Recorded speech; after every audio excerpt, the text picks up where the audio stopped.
Hi guys, welcome back to the No Gluten Zone. I make content for people with food issues, whether that's allergies, sensitivities, autoimmune issues. I personally deal with celiac disease. It makes it really hard to eat out when you deal with those issues. And a lot of times when you travel or you're on the go, you have to take your stuff with you. So a lot of my content is geared around that and how to better navigate that.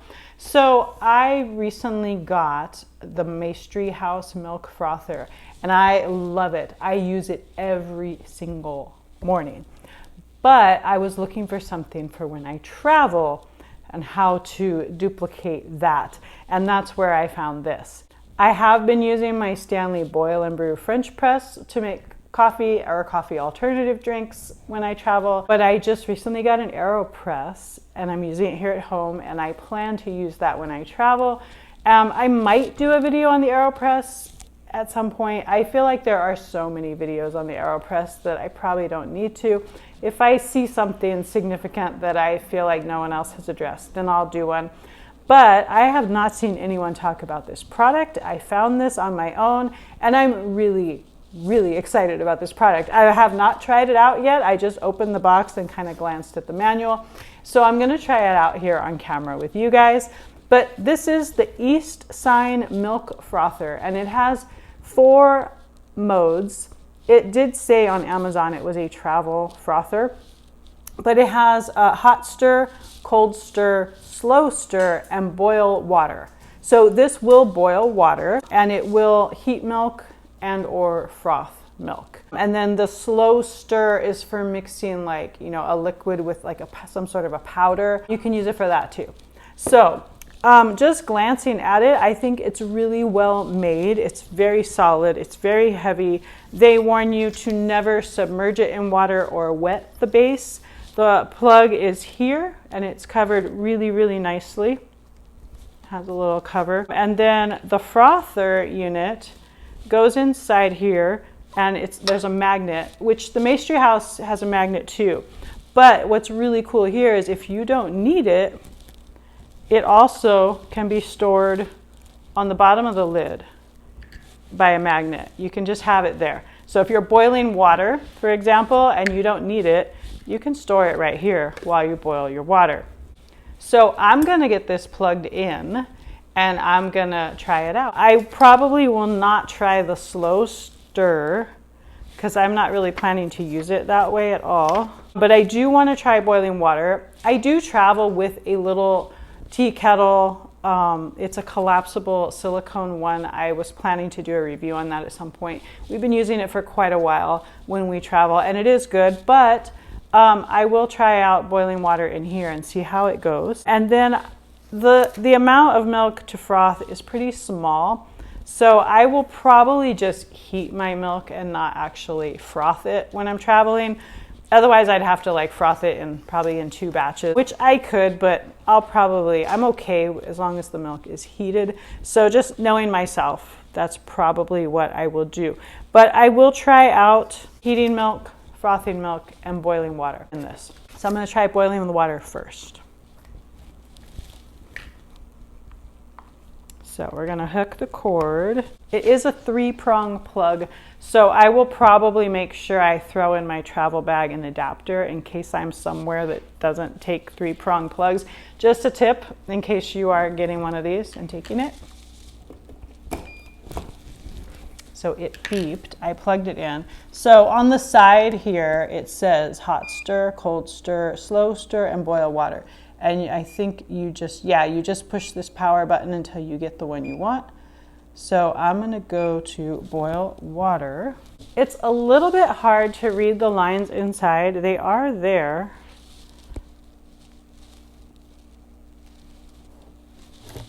I'm using a flashlight to light it up. So let's see.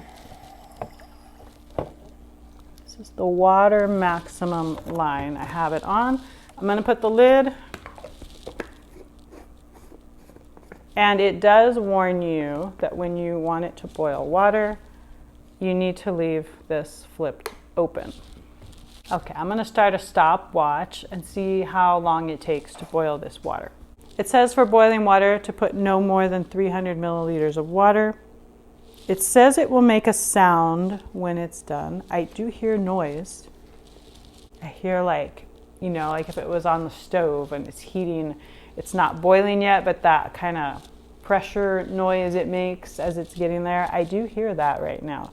And my stopwatch is only at 1.5 minutes. That's pretty decent.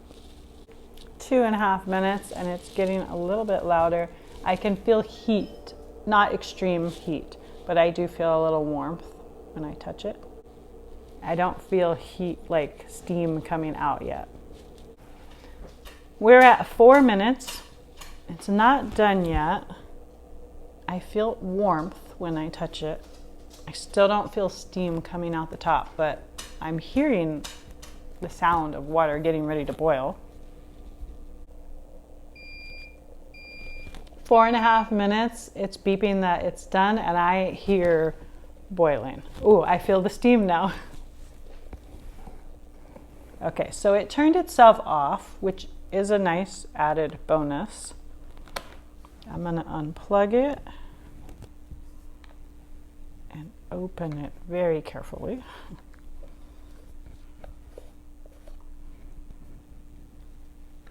It is visibly boiling in here. It said to make sure, I think I said it earlier, to not get this wet, so. Okay, I'm gonna just pour it over here. I don't know if you can see the steam. There is definitely steam. It is around 300 milliliters. I see steam. I don't know if it'll show on the camera. There is steam. This is very, very good.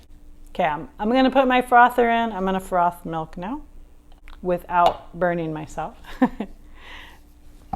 So I'm not gonna do the cold frothing or the slow stir. I'm just not interested in those features. It's not something I ever plan to do.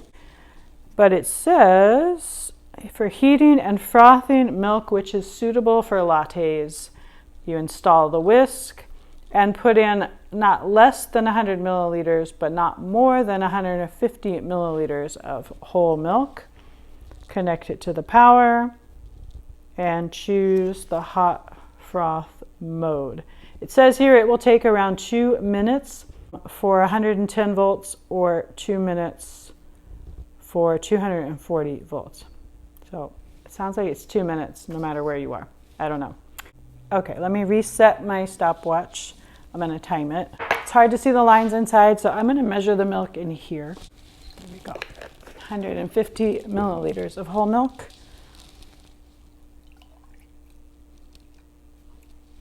So that's the minimum. The minimum line is 100. The maximum line is 150 milliliters.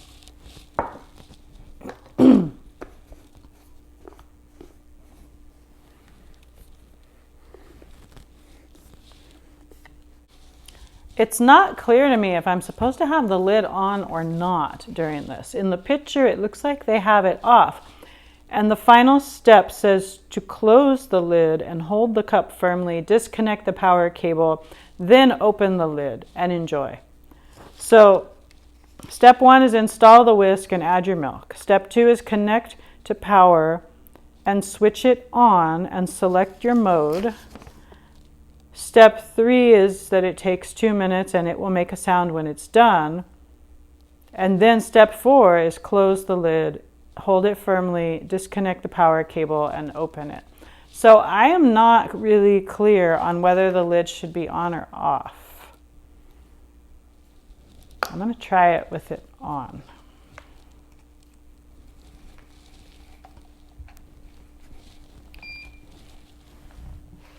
We have power.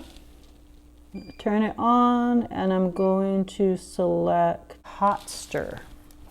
Yes, hot stir is for heating and frothing milk. I'm going to start my stopwatch. So I normally froth about 250 milliliters of milk for my coffee in the morning. So this is a maximum of 150 milliliters, so I might have to do it twice. In the Maestri House milk frother, if you're just heating the milk, you can put a larger volume than if you're frothing milk. So I was hoping that was the case with this, and then I would just heat the milk and not worry about frothing. but it appears to be between 100 and 150 milliliters of milk regardless. So I guess I will just have to do it twice when I make my drinks. But if it only takes, well, we're over 2 minutes and it's not done yet. 2 minutes and 10 seconds right now and it's not done. But still, that's not a ridiculous amount of time. 2.5 minutes. Okay, there it goes. 2.5 minutes and it started beeping. And it turned itself off. Let me stop my stopwatch. I do really like how you can store it's just the cup, the lid, the frothing piece, and the cord, and that's it. And you can literally store everything inside of here. I do really like that. There's a little pressure when I opened that. Ooh, I can smell. I love just heated milk. Ooh, wow. It has some serious foam happening here. Let me get something to pour it into so you can see.